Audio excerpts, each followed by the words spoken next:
My mother-in-law and sister-in-law spread lies about me, and my husband threw me out without even hearing my side of the story.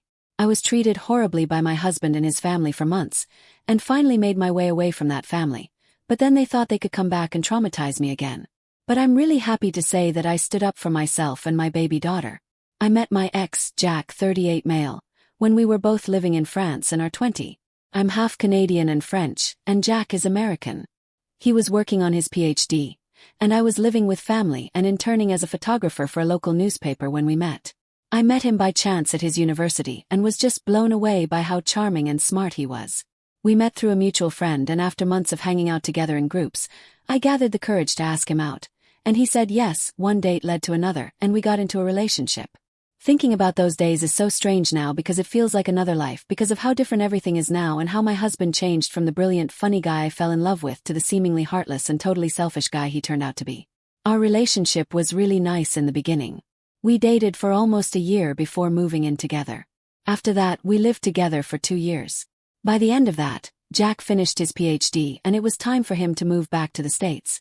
We knew this was coming, of course, and had discussed the possibility of me moving to the States with him.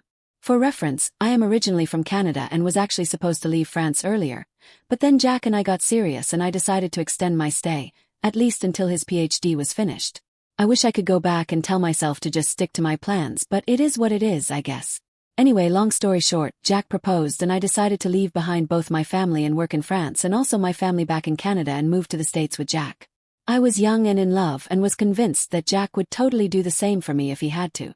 I was really hopeful about our future together, but things started to fall apart rapidly after we moved to the US. When we first moved, my husband and I had no place to live. It was my first time in the US as well, so to make things easier until we found a place of our own, we decided to live with Jack's family. That was probably the worst possible decision we could have made, but, of course, I didn't know that back then. Jack's family includes his mom, his sister and niece, and his older brother. My brother-in-law is a really decent guy. He lived halfway across the country with his wife, and I saw him only once, and both he and his wife were very kind to me. I wish I could say the same about my mother-in-law and sister-in-law, but luck was really not on my side. During the first few months of our stay in the US, Jack and I lived at his mom's place, my sister-in-law. Julia was also living with us because she had recently divorced her husband and needed help with her daughter, who was very young. I knew about this before I moved in with them, of course, and didn't mind at all. I had a big family growing up, so in my head it was like, the more people, the merrier. Another stupid mistake. My mother-in-law and sister-in-law were a bit cold towards me from the very beginning. It's not like they were mean to me or something, but their behavior always seemed a bit fake and passive-aggressive. Honestly, for the first few weeks I often felt like I was imagining the whole thing because they were always polite to me to my face. Then, after a few weeks, when I started to be sure that they didn't like me, I told myself that maybe they'll warm up to me as they got to know me, but they never really did. Eventually I told Jack about how I felt. His reaction just left me more confused than I was before. He said that it was all in my head and I was wrong because his mom and sister loved me. He said that maybe it was a cultural difference, being as I had spent all of my life in either Canada or France, and just didn't know how Americans were. I wasn't very convinced but agreed and just put more effort towards warming up to my sister-in-law and mother-in-law. Safe to say, it didn't work. Thankfully, after around 3 months of living in that house, Jack and I found a place to live by ourselves. My mother-in-law and sister-in-law weren't very happy about this and tried to make us stay longer, even suggesting that we could just stay there until we got married. But I was completely against that and convinced Jack to move out. This was another thing that made my sister-in-law and mother-in-law hate me, I guess. I can't think of any other reasons why they were always so cold to me, but at that point, I had given up on the possibility of us having anything more than a civil relationship. So Jack and I moved out and started living together in a small but nice apartment. He found a teaching job and I also started looking for work. We still saw my mother-in-law and sister-in-law a lot as they lived pretty close and we often had dinners together, but I didn't mind putting up with them a few times for a couple of hours. Shortly after Jack and I moved out, I found out I was 3 weeks pregnant. We weren't planning to have a baby anytime soon at that point and had even postponed the wedding until we were more financially stable, but I was still happy at the news. Even Jack seemed excited and told me that maybe this was a sign that good things were coming for him. We had a small ceremony and got married at the courthouse. I was also happy, thinking that maybe a baby would make my mother-in-law and sister-in-law finally warm up to me, but the way things turned out, it was the exact opposite. We had our first full-blown fight when I first found out that I was pregnant. Jack and I planned to surprise them by showing up with the baby's first ultrasound in a cute frame. We were waiting in the living room while my mother-in-law and sister-in-law were out shopping, and as fate would have it, they literally walked into the house talking about me. My sister-in-law was clearly mocking me using a terrible French accent, and they were both saying stuff like how I act better than everyone else because I'm from Europe. And my mother-in-law in particular said some other not-so-nice things. I was in tears, and Jack turned completely red in the face and ran out to the foyer to confront them. A nasty confrontation followed, which resulted in Jack and me storming out of that house. We had no contact for the next couple of months, and I thought that would be the end of it. But when I was around 5 months pregnant, my mother-in-law called Jack, apologizing to him, and asked him to go over to talk. I didn't want to go, but Jack did. I don't really know what they spoke about, but when he came back, Jack acted off for some reason. I tried to make him talk, but he wouldn't say anything and was a bit standoffish. I thought maybe he had a fight with my mother-in-law and sister-in-law again, and decided to just give him some space, hoping he would be himself again. Long story short, he didn't. He kept acting weird for around a week before I finally had enough and decided to confront him. At first he denied everything, but I kept pestering him until he finally snapped and said that his family had told him everything. I was confused and asked him what he meant, and he said that I should stop lying and that he knows how I really feel. More confusion and pestering from my end. And he said that his sister overheard me speaking to my mom one day about how I hate being in the US, living with Jack's family, and that I hate his mom and sister because they're dirty rednecks. I was horrified because I would never say that to anyone, let alone people I considered family. I admit that I did sometimes talk to my family about finding it a little difficult to adjust in the States, but I never insulted anyone and certainly did not think that I was being overheard. I tried to make Jack listen to me, but he was adamant that his mom and sister would never lie to him and that I needed to apologize to them. We had a huge fight that led to him storming out of our apartment. I had a complete breakdown. It was my first pregnancy and things were difficult already, and this was just one more thing I really could not deal with. I stayed up all night waiting for him to come back, but he didn't. I finally fell asleep and woke up in the afternoon to a text from him saying that he'd come back when I was ready to apologize. I had enough at that point. I needed to speak to him, so I lied about wanting to apologize. He showed up in an hour with his mom and sis in tow, looking infuriatingly smug. The moment they sat down in the living room, I went on a full-on rage and started ranting and yelling about everything they had put me through. Ever since I moved there was a lot of back and forth with my sister-in-law, mother-in-law actively calling me a liar and saying that all of this was some plan I had to take Jack away with me to Europe and calling me a nasty foreigner. I was baffled by that. I looked at Jack and asked if he was going to defend me, and he just looked away and said that maybe it would be best if I left the apartment for a bit. I couldn't believe what I was hearing, but at that point my pride had finally kicked in. I was fed up with constant emotional abuse and lies and decided to finally take action. I packed some of my things and checked into a hotel. I spoke to my parents and decided to return to Canada to be with them during my pregnancy. I also divorced Jack as soon as I could. After moving out, the process was easy as he didn't put up a fight and we both wanted to get away from each other as soon as possible. The months went on and I thankfully had a beautiful baby girl a month ago. But here's the kicker: a few weeks after my daughter was born, Jack sent me a letter asking that I should return his daughter because he wanted her to be with him and his mother. This has just infuriated me. After all the pain they have caused, they had the audacity to demand my child. There was no way I was going to let them take my daughter away from me, and I wanted to go to the States and directly confront them. But my parents and friends were saying I should just let our lawyers handle this. But I kept reading the letter and got angrier and angrier until I finally booked a flight to the United States to confront Jack and his family. I had no doubts that this confrontation would not be easy. Jack, my mother-in-law and sister-in-law sat in the living room, and there was this really visible sense of arrogance about them. They believed they could continue to control my life even after all the pain they had caused me. I got so angry that I took the letter demanding custody from my bag and tore it into pieces right in front of them. The look of shock and disbelief on their faces was deeply satisfying. I felt a rush of empowerment knowing that I was taking control of my own life and the life of my child. I told them that I would sue all of them for the emotional abuse they put me through while I was pregnant and leaving me practically stranded without any financial help when they kicked me out. I told him that he would never take my child away from me and that she was a Canadian citizen anyway, and if they were willing to go through the legal battle of trying to win her, I was up for it. The shock and disbelief on their faces was everything. I don't think they ever expected me to get that assertive, Jack stammered, trying to defend his family's actions and his belief in their version of events. He claimed that his family only wanted what was best for him and the baby, but I had enough of that crap. I knew that they had manipulated him with their false stories about me. He also tried to say some nonsense about how he has rights as the father, and I told him that he's hardly a father and that I'm sure that the courts would also agree.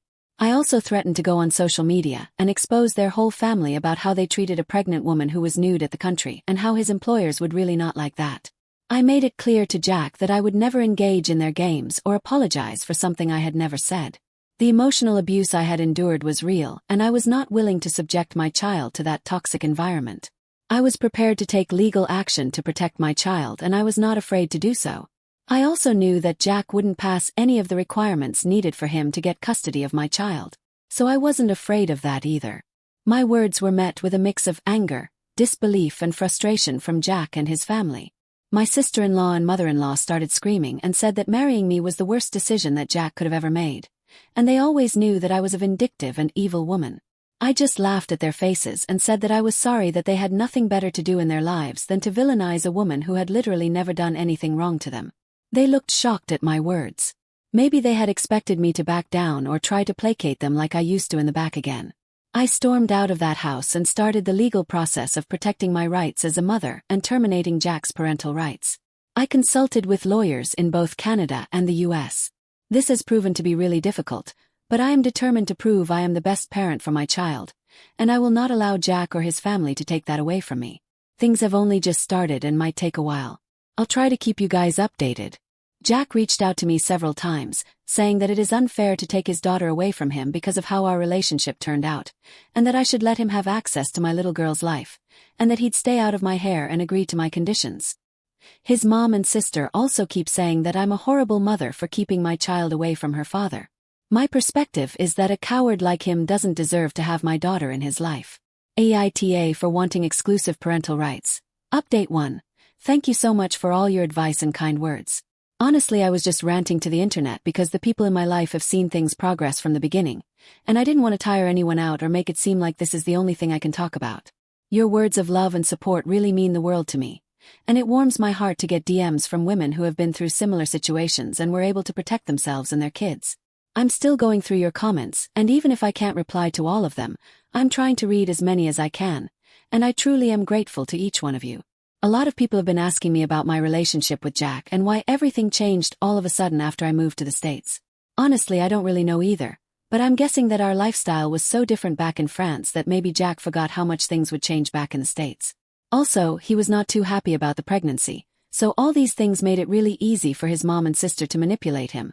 Why they never liked me is another mystery. They just wanted an all-American girl for Jack, and I guess I was too foreign for them or something. My mom says that my sister-in-law was probably jealous of me or something, but I think she only says that to make me feel better. In hindsight, I should have really seen the red flags in Jack's behavior earlier than I did. The fact that he kept telling me that I was imagining his mom and sister's dismissive behavior was wrong and manipulative, but, well, lesson learned, I guess. And yes, I was unemployed while I was in the States. I was looking for a job, but then I found out I was pregnant and decided just to take a break till I had the baby and recovered from the whole childbirth experience. Makes it even crazier because I literally uprooted my life and my career because I loved that man so much and he couldn't even stand up for me when it actually counted. Utterly disgusting and pathetic of him. The good news is that I do have a great job now and work for a magazine, and more importantly, I know that I cannot risk my career for anything ever again. Silver linings, I guess, if you can call them that. Day 2, hi to everyone who might still be interested. I've gotten so many DMs and comments asking what happened. Sorry for the delay, but so much was happening that I just didn't have any time. It's been almost 8 months since my last update and I'm sorry to leave you guys waiting. If anyone's still interested, it took a long time to get things done, but I'm happy to report that Jack now has no rights over my daughter. Throughout the legal proceedings, I faced an avalanche of false accusations and attempts to discredit my character. Jack's family spared no effort in painting me as an I was prepared for their tactics, and I had evidence to counter their claims. As for them, all they had were false words. It's insane to me that they even took things to court. I know it was my mother-in-law who pushed Jack to that extent. The emotional toll of the legal battle has been immense. It was a constant struggle to maintain my composure and focus on what truly mattered, my child's well-being. I am so grateful for the support of my family and friends who stood by me throughout the ordeal. Their unwavering belief in me gave me the strength to persevere. The evidence of emotional abuse and manipulation was undeniable, and the judge recognized the toxic environment that Jack's family had created. It was a bittersweet victory knowing that my child's safety was at the forefront. The court ultimately ruled in my favor, granting me full custody of my child. It was a moment of triumph and relief, knowing that I could now provide a loving and stable environment for my child. I'm writing this post because I now finally have secured my child's future and safety and wanted to share my story with any other moms who might be in a difficult situation similar to mine. Thanks for reading along. Update 3. Some people have asked what evidence I used against Jack in court. Well, that was a really difficult, complicated, and long process. I would not recommend it to the faint-hearted because it definitely takes a toll, but I did what I had to do, and also because the circumstances were in my favor. But I had text messages going back to my first few months of pregnancy to my friends and my mom, where I constantly went on about how my mother-in-law and sister-in-law made me feel. But the biggest piece of evidence was my recorded fight with Jack, mother-in-law, and sister-in-law right before they kicked me out of the apartment. I think I already mentioned in my original post that I had spoken to my friends about Jack storming out, and almost all of them had told me to confront him as soon as I could. Luckily, one of my friends had suggested that I should record the whole interaction as it could come in handy if they later tried to deny that they were awful to me. I'm so glad I listened to her and grateful for her amazing foresight. Also, the fact that Jack kicked me out while I was helpless and vulnerable and made no contact with me throughout the duration of my pregnancy or even at the birth of my daughter didn't really paint a great picture of him. This paired with the fact that none of my daughter's legal documents mentioned him as the father also worked in my favor. That's another thing I made sure to do because somewhere in me I knew that crazy guy would try to come between me and my daughter. I'm just grateful for my amazing lawyers who fought for me and got me and my daughter what we deserve. Honestly, Jack was a terrible partner and even worse father, so although the legal procedure took forever and was expensive, I had faith that the court would recognize that I was obviously the better parent for my daughter and wouldn't take her away from me. Some of you have also asked if I'm planning to tell my daughter about Jack. Well, I think she's way too young for me to worry about all that. And I don't really have any solid plans yet, but I do know that I'll tell her the truth about what happened when she's old enough to understand these things. For now, I have a happy and healthy baby girl with loving grandparents and many aunts and uncles, and I'm sure that she is not missing out on any type of love or affection. I really do wish that she could have grown up with her dad and a happy set of parents. But I'll do my best to be a good mom and make sure that she never feels left out. I have not been in contact with Jack and I don't think I ever will or ever want to be. My daughter is healthy and the happiest, goofiest kid ever, and I've actually started seeing someone recently. We're taking it very slowly, which is how I prefer it to be now that my life is finally stable enough for a relationship. Thanks again for all the love and support that you've sent my way, and for reading along so patiently.